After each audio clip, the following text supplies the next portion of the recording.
কষ্টগুলো যদি কাগজ হতো তাহলে আগুনে পুড়িয়ে ছাই করে দিতাম, কিন্তু এই কষ্টগুলো এমন আগুন যা প্রতিদিন প্রতি নিঃশ্বাসে আমার হৃদয় পুড়িয়ে দিচ্ছে। একসময় ভাবতাম সব ঠিক হয়ে যাবে, যে মানুষটা এত আপন ছিল সে কখনো ছেড়ে যাবে না।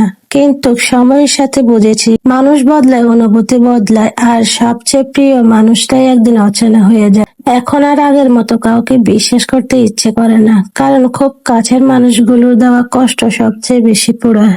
চোখের পানি আসে ঠিকই, কিন্তু একটা লম্বা নিঃশ্বাস নিয়ে চোখের পানি চোখে শুকিয়ে ফেলাটাকে হয়তো বলা হয় ম্যাচুরিটি। আমার কিন্তু এত বড় ম্যাচুরিটি নেই। I am sorry. মনের আশাগুলো বড়ই অদ্ভুত। যেখানে পথ বন্ধ সেখানেই হাঁটতে চায়, যেখানে অসম্ভব সেখানেই স্বপ্ন দেখতে চায়। যে মানুষটা কখনো ফিরবে না মন তার জন্যই অপেক্ষা করে। যে সম্পর্কের কোনো ভবিষ্যৎ নেই হৃদয় ঠিক সেখানে একটা নতুন সকাল খোঁজে। হয়তো এটাই মানুষের মনের সবচেয়ে বড় দুর্বলতা। সব জানার পরও আশা ছাড়তে পারে না। হাজারবার ভেঙে গেলেও আবার নতুন করে বিশ্বাস করতে চায়। বারবার আঘাত পেয়েও আবার ভালোবাসতে চায়। মনের আশাগুলো বড়ই অদ্ভুত। যেখানে সবাই ফিরে যেতে মানা করে মন ঠিক সেখানে নিজের একটা ঠিকানা খুঁজতে থাকে। হয়তো সে কারণে মানুষ কষ্ট পেয়েও বেঁচে থাকে, কারণ যতদিন আশা থাকে ততদিন মানুষ হার মানতে শিখে নেই। কথা না হলো তোমার আইডি দেখার মাঝে এক আলাদা প্রশান্তি কাজ করে।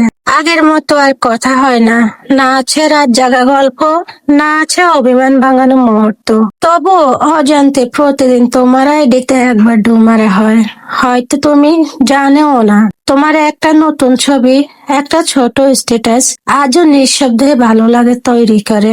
আমি এখন আর তোমাকে বিরক্ত করি না, খোঁজ নেওয়ার অধিকারটা হারিয়ে ফেলেছি। তবুও দূর থেকে তোমাকে ভালো থাকতে দেখলে মনে অদ্ভুত এক শান্তি লাগে। কারণ কিছু মানুষ জীবনে না থাকলেও তাদের উপস্থিতি অনুভব করলে মনটা একটু ভালো হয়ে যায়। আমি যার অনুভূতিতে নাই সে আমার রক্তে মিশে আছে। তার কাছে হয়তো আমি এখনো পুরনো কোনো নাম, একটা ফেলে আসা গল্প, কিন্তু আমার কাছে সে এখনো প্রতিটা নিঃশ্বাসে জড়িয়ে আছে। আমি যতবার নিজেকে বদলাতে চেয়েছি ততবার তার স্মৃতিগুলো আরো গভীর হয়ে গেছে। অদ্ভুত ভাবে মানুষটা আমার ভেতরে বাসা বেঁধে ফেলেছে। সে হয়তো অন্য কারো হাত ধরে সুখ খুঁজে নিয়েছে, আর আমি এখনো তার রেখে যাওয়া অনুভূতিগুলো নিয়ে বেঁচে আছি। সবচেয়ে কষ্টের বিষয় হলো যে মানুষটার মনে আমি নেই, কোনো জায়গায় নেই। সেই মানুষটাই আমার পুরো অস্তিত্ব জুড়ে রয়ে গিয়েছে। হয়তো এটাই অসমাপ্ত ভালোবাসা। মানুষ তোমার ভালো মন্দ বিচার করে না, তারা শুধু দেখে তুমি তাদের কতটা খুশি রাখতে পারছো। তাদের মন মতো হলে তুমি সেরা, আর নিজের মতো চললে তুমি ভুল। এভাবে পৃথিবী মানুষকে মাপে, এভাবে তারা বিচার করে।